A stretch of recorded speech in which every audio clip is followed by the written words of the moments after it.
When referring to all of us at once, no differentiation between gender. I have always hated these meetings. What point is there in grand, standing, pathetic rituals and celebrations for the induction of yet another race of pathetic, weak-willed worms? There are thousands of these so-called species in the galaxy. Their worlds are so peaceful and safe that it is a given for intelligent life to evolve. It's like celebrating the rise of a star every morning. It is inevitable, predictable. There is nothing special about it, and yet this Republic Council of such races insists on holding these new species presentations. Every time it happens, it's the same every time as well.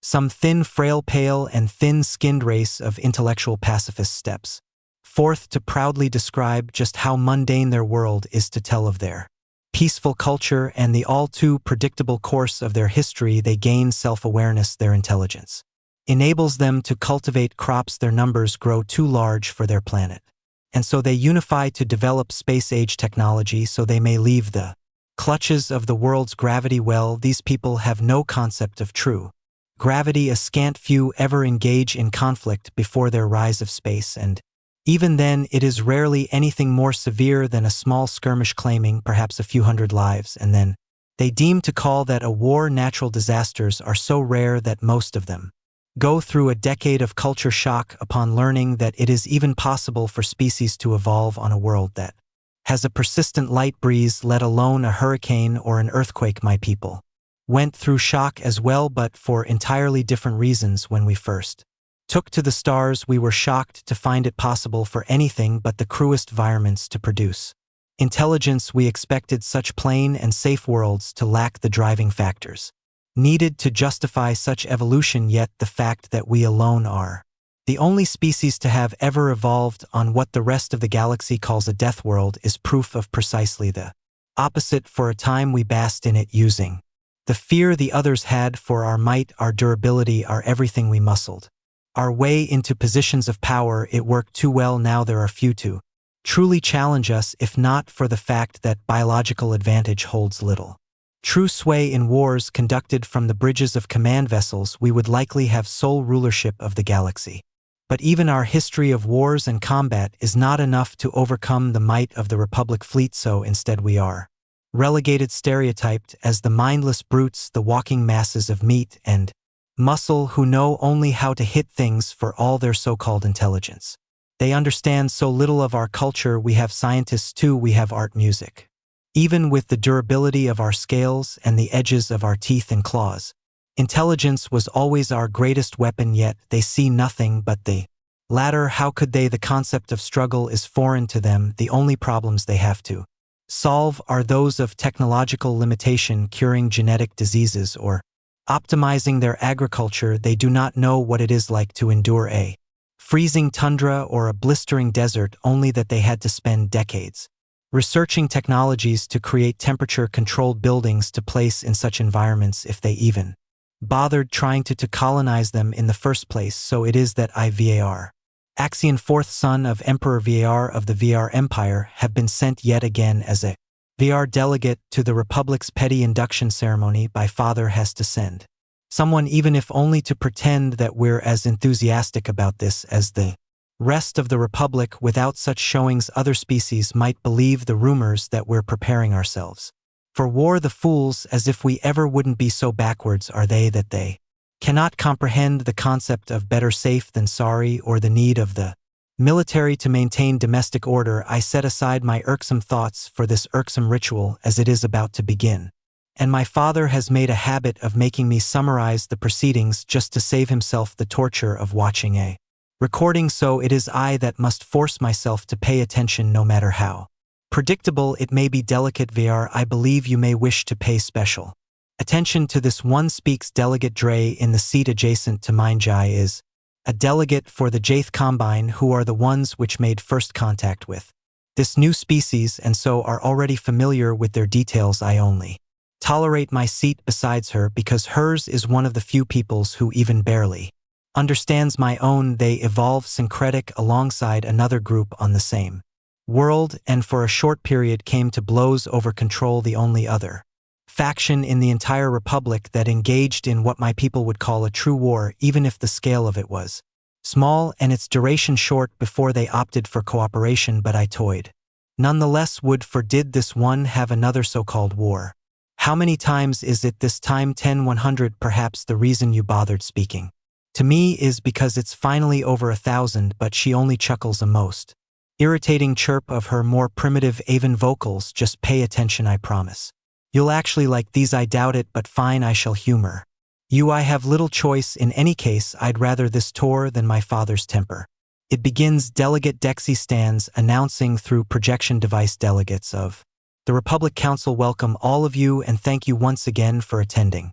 This most illustrious of occasions today is a celebration, for we are joined by a new delegate to the Council for a new species only recently discovered by my people, the JTH Combine, hailing from a frontier sector near the unexplored arms of the galaxy. They are the furthest yet from the core of the Republic, yet let not the distance fool you. They are a cultured people, but I digress. This is their time to shine. I give now the floor to Delegate Smith of Humanity United. She waves an arm downwards to the center of the council chamber. There stands the new delegate, the new member of the new species, behind the podium with a projection device embedded with a translator to Galactic Standard, so they may speak to the entire council around them at once. As I expected, pale and clearly thin-skinned, I can see the flow of their blood with every beat of its heart quite clearly, though I am mildly amused to see that they are not quite so frail as typical. I can see a decently sized musculature, though I do not know how much of that is actually effective. Species from worlds with particularly low gravity often evolve highly bloated and swollen body structures. It also has fur on its head and face, but not very much, still more than most, but no claws. Its teeth are square, though I do note a small number of pointed ones. Omnivores. Then it speaks, though its pitch is relatively deep. That ultimately means nothing. Thank you, Delegate Dre. Ladies, gentlemen, and others of the Republic Council, I am Delegate Smith, John Smith. To be specific, human names share the common individual family structure, though there are many who have additional names in the middle or who put their family name first. Intriguing variety in the names, very atypical. Similar to VAR conventions, in fact, though I do not believe any of my people would dare put their personal name before their clans. There are a few who value their earned titles more so than their blood. It continues. My people call themselves humans in plural in humanities. There, but a great deal of our languages, of which we have hundreds, do make gender-based distinctions for most types of nouns. I'll not go through the list here, as that would see all of you sitting for days. It chuckles, and many of the council follow suit. I snicker before the ceremony. The difference between a few hours and a few days hardly matters. It is torture all the same, yet I cannot help but find myself vaguely interested. Hundreds of languages, that is very unusual, a trait shared only by my own people, where every clan has its own private language for use within the clan. Only inter-clan matings are fairly rare, but in the few cases where one clan does not absorb the other, is either the individuals who pick one to or remain with, or in very rare cases form an entirely new one. Could they possess a similar structure? Is this what Jai was referring to? I glance over, seeking confirmation, but she has nothing to offer besides her typical cunning grin. The damnable woman is always playing games with me. There is a moment of silence as the human delegate seems to look over a handful of documents, likely trying to decide what mundane quality of their world is worth speaking of first, as if any of it is special. I believe it may be best to begin by telling you all about our home planet, and after that our history of most predominant cultures. It has decided, and as usual it was given access to the chamber's holoprojector and now displays their home system main sequence star. No special characteristics, 8 planets, dozens of planetoids, millions of smaller bodies, a bit busier than most systems, but nothing atypical. Besides the number of large planets, the parent star must have been quite massive to produce 4 giants and 4 large rocky bodies. It zooms in now on their home world, the third body from the star.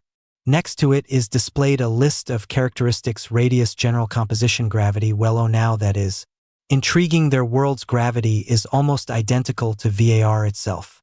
Composition and radius are nearly the same, predominantly mineralized water and a great deal of heavy metals, though their atmosphere is mostly nitrogen, with the VAR is mostly argon. This Earth of There's also has significant portions of oxygen and carbon just like VAR, a strange name for their planet, or perhaps it is the species name that is strange. Perhaps Earth is simply the name of their most powerful clan, and some ancient figure of the clan elected not to call the species by their own name. The gravity is the interesting detail, however, that means the musculature I see in the delegate is not just bloat, it is genuine. They need to be strong just to stand, and I certainly see no signs of aquatic or avian features unless they possess a shocking degree of mutability. On second look, I see it now, that same awkward stance every VR has when on a foreign station trying desperately to stay balanced under low gravity. The neural evolution that allows for anatomic self-balancing is fooled by the lower gravity and is constantly overcompensating. It requires training just to walk without leaping into the air with every step. Jai is right, I like these ones already, though I must shed myself. It is too early to make such claims. A large planet does not necessarily mean a harsh one, nor does it guarantee that they will share my people's other qualities given their abject lack of any clear combat adaptations. It is far more likely that they are a peaceful race like all the others, but even so, a small part of me is hopeful, desperate for any reason to care about this ceremony. The delegate speaks again after a moment as murmurs from amongst the council die down. It seems I am not the only one who noticed their world similarity to Terra, Mother Earth. Though we usually just call it Earth, which I am somewhat embarrassed to say translates to just dirt. Not very creative, I know, but that's what our ancestors came up with, and we've no inclination to change it. The most predominant feature of our planet is the water. Nearly 70% of its surface is covered in it, and 97% of that is so heavily mineralized that it's poisonous to us, not to mention that our industrial revolution further poisoned it with frankly ridiculous amounts of pollution. In industrial waste, though, with the aid of the Juth Combine, we have been steadily rectifying this. Poisonous water covers the vast majority of their world. VR surface is also mostly water, but it is not toxic. We relied upon it, in fact, in our most primitive days, though they said that it was toxic due to mineralization. VAR's oceans are also mineralized, so perhaps it is just that they cannot process high concentrations of alkaline metals. Weak, if so, but to have survived despite such a limitation on a world where only 3% of its water is drinkable, that at least deserves respect. As a result of this, humanity evolved primarily in inland regions on the largest continental land mass, though it didn't take long after we gained significant intelligence to spread all over the world. While we evolved in one of the hottest and most arid regions of our planet, our ability to survive was enough that we could endure the harshest environments our planet had to offer it. Elaborated before switching the hollow projector to avian eye views of rolling landscapes of stunning variety, a shocking number of which bore striking resemblance to VAR, if with significantly more greens, browns, and blues rather than reds, purples, and blacks. Scorching deserts that boil in the day and freeze over at night. Lush jungles filled with thousands of species of poisonous and venomous plants, insects, and animals, and large predators. Vast snowy tundras and ice shelves with almost no resources to speak of. Wide open grasslands, dense forests, isolated islands, you name it, Earth has it, and humanity survived it all before forever. Adopting agriculture, the council chamber was filled with gasps, oohs, and oh, a not unsubtle number of gazes turned towards me. There were few who did not immediately make the connection. This is almost exactly the same presentation as that given by my 5 times great-grandfather Emperor VR, known the diplomat, when he introduced our species to the council. He had done preliminary research on the real races we were to stand beside and noted how safe their worlds were compared to ours, and so decided to emphasize this difference in order to earn the fear and respect of the entire galaxy. And now Delegate Smith John of Earth is doing exactly the same. I am no longer slouching in my seat. In fact, I am no longer sitting. I stand in respect. The human did his homework, and I am not so UNC as to let that go unappreciated. There are none in the council who do not know of this particular custom of my people. When a VAR stands from an available seat, you have their full undivided attention, though I silently chuckle to myself as I imagine there are few in the council who could discern the subtle differences between aggressive and respectful VAR stances. There are likely many who believe I am being defensive or potentially threatening, though Jai has sat beside me long enough to tell that I have nothing but respect. Delegate Smith continues, though now he departs from the script used by my ancestor. Good, they do have some originality, it seems, however. Even these dangerous environments, each with their own host of dangerous predators, pale in comparison to the greatest danger that Earth has to offer. He switches the projector now to what appears to be a model of a human body.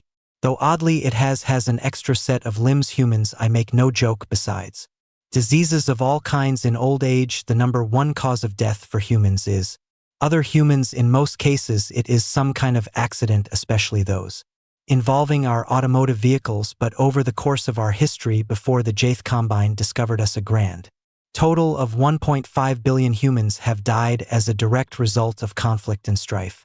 And that figure is from our inter- and international wars alone. It does not include the thousands who die each year to murder or the slightly lower number of accident-related deaths. So let me tell you more about the human. Earth's most dangerous predator, the projector, switches now to what appears to be a small clan of primitive humans wearing rags made of what looks like some kind of skin, and we building very primitive tools. He speaks again. Humanity began as small tribes of hunter-gatherers. Once our ancestor species had developed enough intelligence to form complex social groups in a taste for meat. It did not take long for us to develop our favored hunting method. The projector shows a group of primitive humans stalking a large group of animals, all of them four-eyed and significantly larger than the humans. I expect to see Joe hunting tactics. An initial assault wounds a member of the herd spooks and runs away. The injured one cannot keep up, and so the hunters close in for the kill. My expectation is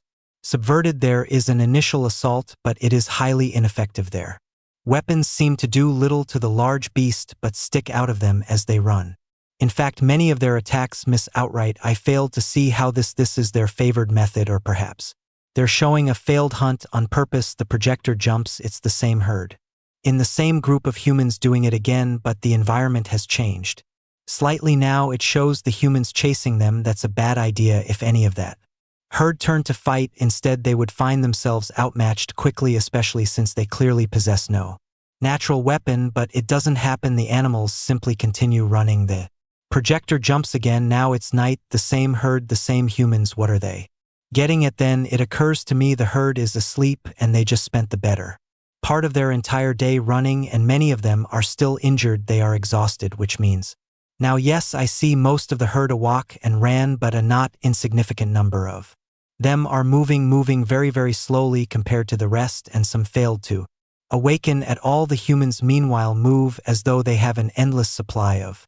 stamina. With so many of the beasts so severely exhausted, they are no match for the hunters in their prime. A clever strategy. The humans must have some kind of endurance-related adaptation which allows them to simply outlast their prey. The patience that would require is extreme. VR are very impatient by nature, always ready to leap into action, a holdover from our days of ambush predation. But this kind of strategy requires boundless patience and foresight. They must have an incredible capacity for long-term planning. This is the message he is sending to any who might see conflict. We are ready. I make note of this. Should our people come to war, we must be wary of their every move, no matter how seemingly trivial or mundane. They can and will engage in battles of attrition if they believe they have the advantage. Though, to be honest, I would prefer to make allies of these people. I see only benefits to such an alliance. He speaks again, and I listen closely. But as we depart from our roots, naturally the strategy is not enough to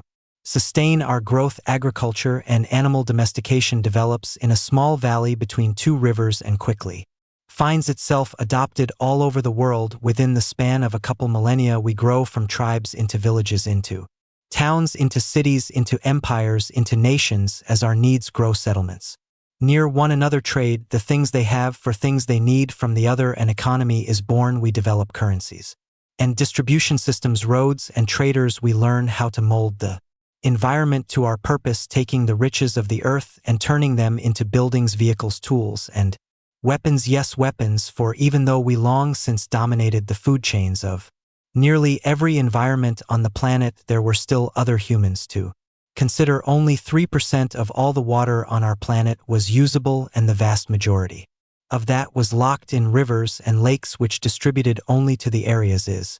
Immediately around them space needed for agriculture was far more valuable than anything else in the world, and the resources needed to efficiently develop and use that space came from a limited number of mines. The vast majority of human conflict is over scarce resources. There just wasn't enough to go around, and our growth was limited almost entirely by our ability to inefficiently use what resources we had, and if our progress ever stalled and our population outstripped our ability to produce it, meant war. The projector switches now again a highlight reel of bloody conflict, armies of humans clad in metal and leather riding atop domesticated beast and driving engines of war. It was beautiful, like looking in a mirror. They'd gone through all the same steps as my people, though in our case the resource we were scarce of was heavy metals needed for our development. Without it our bones would grow weak and frail, and so conflicts around regions where iron, copper, and other metals were prevalent was frequent and rampant. The reel continues, showing how the scale of the battles change and how the technology improves. Their armors turn from metal to fibers, their weapons from blaze to projectiles of ever increasing lethality. They develop heavy vehicles, flying vehicles, aquatic vehicles, guided munitions, and yes, the infamous atomic bomb, once thought the exclusive nightmare child of VR destructive tendencies, now shared by the Republic's newest species. They do not show more than that, understandable, as anything more modern will be treading upon their current arms and armament secrets I am sure they do not wish to share. He continues, of course resources aren't the only thing we ward over. Oh, what is this? Humans are prideful, spiteful, and vengeful. We do not take insults lying down, and we often hold grudges. As our cultures developed, nationalistic pride often led to conflict in itself, as simple conflicts between different cultural regions grew into all-out war. Wars have been fought over so little as two men both sing the same woman, or over matters so philosophical as which religion is true, or more often to whom does the Holy Land belong. Interesting, so they are not as simple as a VR look-alike. Despite having evolved on a harsh world filled with danger and scarcity, they had the time and energy to develop the more advanced cultural concepts that my people did not encounter until our rise into space, and they had wars over them. I do not need to look to see the expressions of horror and disgust worn by the other delegates. They had thought such concepts precluded violence. They thought it the sole commodity of my people, the natural result of a lack of cult culture, religion, or philosophy. Yet here stands living proof that they were wrong. I cannot contain it. I laugh loudly and heartily, so the entire chamber can hear. I bask in the eye of the delegates who once so proudly flaunted their intellectual superiority. The rest of the ceremony passes without much further vent. Delegate Smith goes on to describe the finer points of his people's culture, of their concepts and ideas, of their languages and mythos, their love of fiction and of games, both digital and physical, no small number of which bear striking similarity to war simulations, no less advanced than any other species I have seen presented here. In fact, in many cases far more. They are every bit as intellectual as any of the pathetic worms who sit around me, and yet are also just as violent as my own people. A living contradiction, I am sure the other delegates would call it, though if they took the time to truly consider my people, they would find a rich and vibrant history, if perhaps stained in the blood of struggling conflict. Though if there is one thing I must say against the humans, it is that they seem to be against their own violence tendencies. It is clear that they hold some kind of species-wide guilt over their bloody history. They view it as a flaw to be corrected, as a darker side to be quelled and controlled. It is not for me to judge their ego, but if I had to give them advice, it would be to cease foolish rejections of their true nature, to embrace what and who they are, and find ways to indulge their needs without loss and control. The VAR have a long history of creating outlets for our violence, though it is not always as safe as the other species might prefer. Death is no stranger to us, though we do not fling it so wantonly as to destroy ourselves. The humans, meanwhile, have spent so long rejecting themselves that they now sit in a precarious situation. They must be on constant vigil against themselves, lest they go too far in a moment of weakness and engage in mutually assured destruction. They have Much to learn from my people, and I pray to my ancestors that they listen. As the presentation ends, Dre turns to me with that same grin. See, I take it you like them. For the first time in my life, I return with a friendly grin of my own. Yes, I do, thank you, Dexy, and question how is it that humans greet one another. As I walk out of the council chamber and enter the lobby, I breathe a massive sigh of relief. That went way better than I expected. I was worried that the script they gave me was a bit too much on the edgy side, that we might have given the galactic community a horrible first impression, but thankfully the latter half of the presentation seemed to do wonders to turn some of those sour gazes around. Who'd have thought that all it took to win over aliens was to show them sports games, shows, anime, music, art, and well, you get the picture. Damn it, there I go, internal monologuing to a non-existent internal audience again. Therapists, as I really need to get out of that habit, causes some kind of objective detachment apparently, and whatever it helps keep my thoughts organized, to imagine that all of my innermost thoughts are being constantly viewed and judged by a panel of observers lets me counter-argue myself and more easily see the flaws of my own plans and ideas. I play both the devil and the advocate. In the dining area, I managed to secure a few exotic looking finger foods, which thankfully don't taste how they look. A good number of the other delegates are giving me weird looks. Some of them seem to be avoiding me, and a good few, far more than I was expecting, approach me directly to discuss some of the finer points of human culture. Thankfully, I was drilled in political responses and was able to redirect most of them to more direct and filtered resources than an ex-mil in a fancy suit. I wasn't really built for this crap, but that's what I get for being an overachiever in the military. The bigwigs back home didn't want to send any actually valuable personnel to an alien station, so they picked me.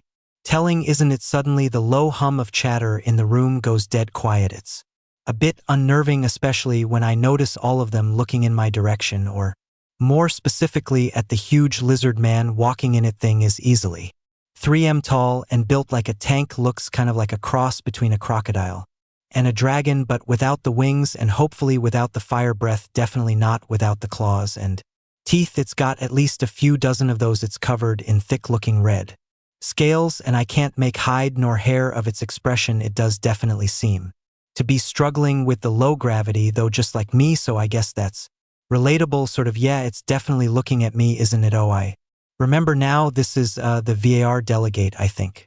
Axiom or something. I'll just stick to delegate. VAR delegate. VAR is definitely looking at me and walking in my direction. Higher-ups warned me that the VAR might see the presentation as a threat, and to avoid inciting them at all costs, they made me spend a week in a course on VAR honorifics and political protocol just to make sure I don't accidentally declare war. Something basically none of the other species needed, because apparently the VAR are the only ones whose language even has more than one word for war. That one really got me when I heard it for the first time. Every species in the galaxy except us and one other is intrinsically pacifist. Basically none of them really had anything even close to human historical conflict. A couple small skirmishes here and there, but nothing like real war. Really makes you think, don't it? Makes you think that we're the baddies. I spend a few moments struggling to recall the VAR phrase for polite greeting between strangers, but he beats me to it with something I was not expecting. Hello, Delegate Smith. I am VAR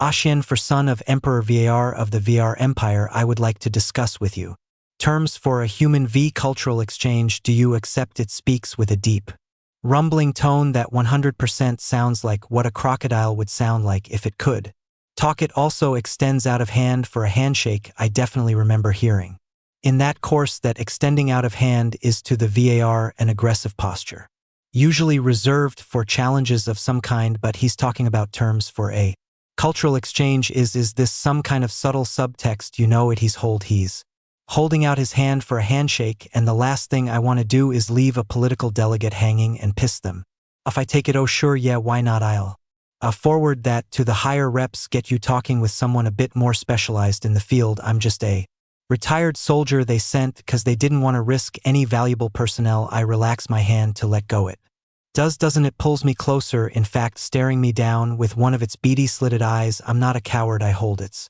gaze, not about to let a crocod dragon alien from outer space think I'm weak. Eventually it backs up and lets go, then makes that same rumbling noise it did during the presentation like rocks in a tumble dryer, not sure if that's good or bad. It rumbles at me again, retired soldier, I like it, I'm a warrior. Myself all bearer to some degree, service in our clan's armed forces is mandatory. Though many only stay for as long as they are required, in my case I served my time and then backed off in the power struggle my brothers are currently engaged in. I prefer to take the role that best serves the empire rather than feuding over who gets to sit upon the Iron Throne. Doesn't look comfortable anyways. I prefer a nice warm rock. I start to laugh but quickly choke it down. It looks at me strangely, so I save by pretending it was a cough. A cold-blooded right, need to use external sources of heat and cold to keep your body stable. It nods correct. I'm sure the other delegates do not appreciate discussion of the less intellect actual concepts in their presence. Let us retire to a more accommodating chamber to discuss the exchange. I got roped in. Sure, okay, however it didn't go anything like I was expecting. I was worried I'd end up having to do a delicate political dance just to avoid some kind of international incident, but instead I ended up having a nice conversation with someone who really gets it. Turns out Axion here also answers to a big wig, though his just so happens to be his father doesn't make him any less annoying than the ones I deal with. Seriously makes him pay attention to the whole presentation just so he doesn't have to watch it himself, and punishes the poor guy if he leaves anything out. He also drinks seawater. Apparently he love it back home. I imagine plenty of that stuff to go around. Also drinks the good stuff too. Let me tell you, I have a new favorite. Whiskey, at least I think it's whiskey. Certainly tastes like it, but it's got one hell of a kick. Really singes the eyebrows and stands up the nose hairs. We both got wasted and ended up doing some stupid stuff. I don't remember which did turn into an incident, but the good kind. I think the bigwigs back home congratulated me on how well I handled the VAR, which apparently secured some kind of a line on top of the cultural exchange, so now I'm the go-to delegate for all human VAR diplomatic talks. Just great. Sometimes I wish I could be an underachiever.